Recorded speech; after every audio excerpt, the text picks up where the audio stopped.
नेपाल ने भारतीय चैनलों के प्रसारण पर लगी रोक को हटा लिया है। बताया जा रहा है कि नेपाल के केपी शर्मा ओली सरकार के आदेश के बाद केबल ऑपरेटरों ने भारतीय चैनलों को फिर से प्रसारण करना शुरू कर दिया है। हालांकि खबर यह भी है कि कुछ चैनलों पर अभी भी बैन जारी है।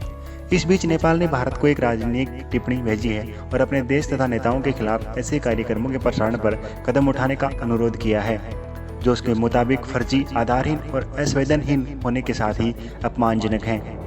नेपाल ने भारतीय मीडिया के एक वर्ग पर इस तरह के कार्यक्रमों के प्रसारण का आरोप लगाया है। गौरतलब है कि नेपाल ने बृहस्पतिवार को दूरदर्शन के अलावा सभी भारतीय निजी चैनलों के प्रसारण पर रोक लगा दी थी। उसने आरोप लगाया था कि ये चैनल देश की भावनाओं को चोट पहुंचाने वाली खबरें प्रसारित कर रहे हैं।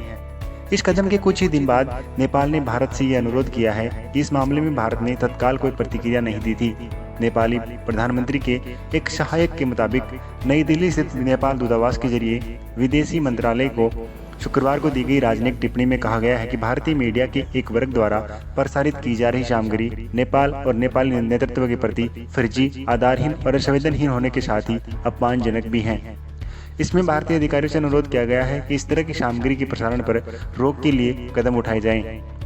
इधर नेपाल में चल रहे राजनीतिक गतिरोध के बीच सत्तारूढ़ कम्युनिस्ट पार्टी के कार्यकारी अध्यक्ष पुष्प कमल दहल प्रचंड ने कहा कि पार्टी की एकता को कमजोर करने की किसी भी जगह से कोई भी कोशिश लोगों के हित में नहीं होगी और ये कोरोना वायरस महामारी तथा प्राकृतिक आपदाओं के खिलाफ लड़ाई को नुकसान पहुंचाएगी।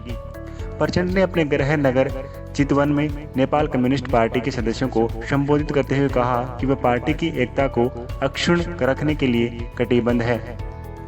उन्होंने कहा कि एक बड़ी पार्टी में विचारों और चर्चा में मतभेद होना तथा विवाद होना स्वाभाविक है, लेकिन मैं पार्टी को टूटने नहीं दूंगा।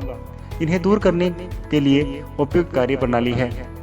प्रधानमंत्री केपी शर्मा ओली के इस्तीफे की प्रचंड सहित पार्टी के शीर्ष नेताओं द्वारा मांग किए जाने के बाद एनसीपी के टूट सकने की अटकलों के बीच उनकी यह टिप्पणी आई है।